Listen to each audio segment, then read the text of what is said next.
হয়তো বড় জেল অথবা ছোট জেল অথবা কবর, ওরা আমাদেরকে ভয় দেখায় কি বাংলাদেশের কাউকে নিবৃত্ত করতে পারবে? আপনারা সবাই জীবিত আছেন না? লড়াই হবে, স্বাধীনতা আসবে, সংস্কার হবে, বিচার হবে। এস আলমের পিছনে ঘোরাঘুরি না করে যারা আহত ভাই হচ্ছে তাদের বিভিন্ন জায়গায় নিরাপত্তা দেন। আমি বিএনপির বিরোধিতা করতে যাইনি। প্রথমটা শুরু হয়েছিল, আমি যাত্রাবাড়িতে গিয়েছিলাম একটা প্রোগ্রামে, শহীদদের প্রোগ্রামে। দেশের মানুষকে প্রতিদিন সুরক্ষিত রাখার প্রত্যয় নিয়ে সেফটি কেবলস সহ এলো সেফ সিলিং ফ্যান।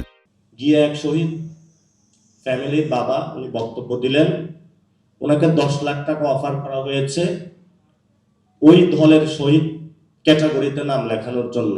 1 নম্বর। 2 নম্বর হলো ওই দিন তারা একটা তালিকা প্রকাশ করে, তারা বলে যে বিএনপির হলো 447 জন বা 547 জন, এরকম একটা তালিকা প্রকাশ করে যে আমাদের দলীয় শহীদ হলো এতজন।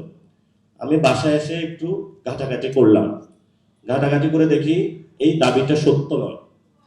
এরপর থেকে আমি এই জনযুদ্ধ শুরু করলাম, যারা বাংলাদেশের শহীদদেরকে দলীয় বানাইতে চায় তারা বাংলাদেশের শহীদদেরকে ধারণ করবেও না, আর জুলাই সনদকেও ধারণ করবে না। তাদের নামে এখনই যুদ্ধ শুরু হয়ে গেল।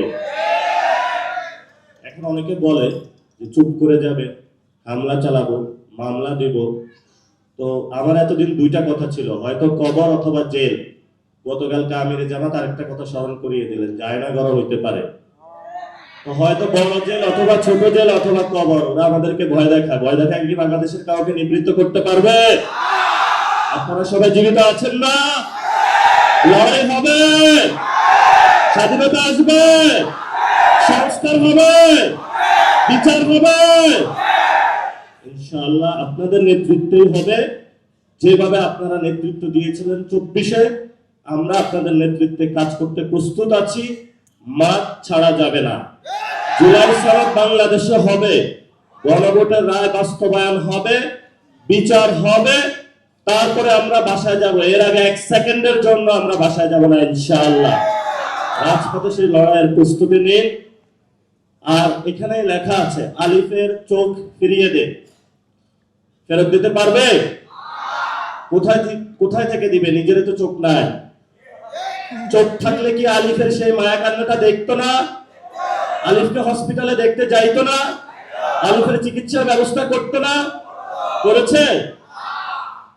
যার চোখ থাকে সে অন্যকে চোখ দিতে পারে। আমরা সরকারকে বলবো আলিফের চোখ ফেরত দিন।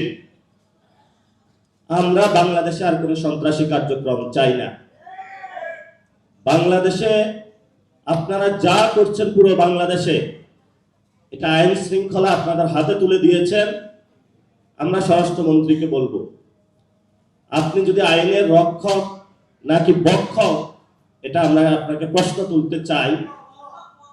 পুরো বাংলাদেশে স্বরাষ্ট্রমন্ত্রীকে বলবো, এস আলমের পিছনে ঘোরাঘুরি না করে যারা আহত ভাই হচ্ছে তাদের বিভিন্ন জায়গায় নিরাপত্তা দেন। যারা খুন করেছে যে ব্যবসায়ী, আপনি তাকে নিরাপত্তা দেন। আর যে খুনি তাকে ছেড়ে দিয়েছেন, সে আইসা হলো আমাদের ধমক দেয়। এই হলো আপনার নতুন বাংলাদেশ, এই হলো নতুন সংবিধান।